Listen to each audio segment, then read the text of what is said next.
Mina saan Kombava, tere õhtust kõigile. Minu toip kandidaadis esitaja oli JCI Rakvere. Kahjuks ei saa ma viibida siin teie hulgas, kuna pean olema Jaapanis turniiril. Aga ma väga tänan teid selle eest, tunnustuse eest. Minu eest on täna tulnud siia auhinda vastu võtma minu kõige kallim, minu ema.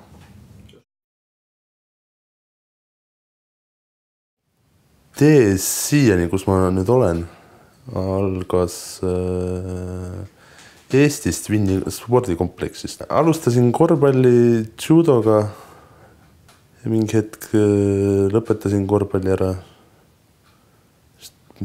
Pidasin ennast liiga tüsedaks ja aeglaseks selle jaoks.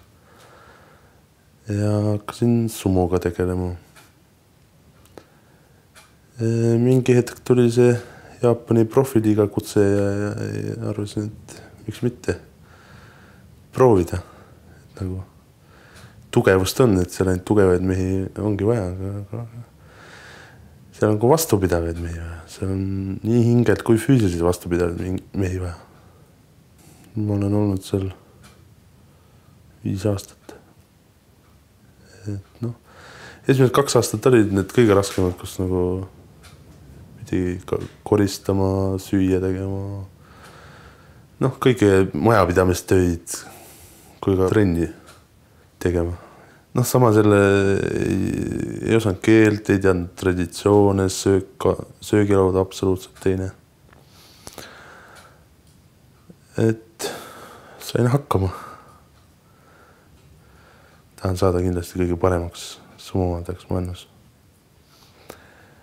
Et sinna on veel pikk maja, aga tahtmist on ja jõudu ja tervist on ka. Kindlasti seisan ka tulevikus oma heade tulemustega Eesti ja Eesti rahva eest väljas. Suur tänu meelespidamise eest ja näeme turniiril. Tomo Riilasvasta, mata pasade aimas jo.